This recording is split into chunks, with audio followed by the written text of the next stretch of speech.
Upon entering the little country store, the stranger noticed a sign saying, "Danger, beware of dog," posted on the glass door.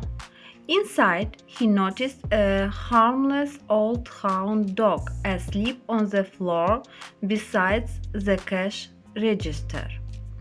He asked the store manager, "Is that the dog Fox are supposed to beware of?" "Yep, that's him," he replied.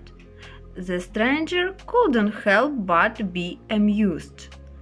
"That certainly doesn't look like a dangerous dog to me.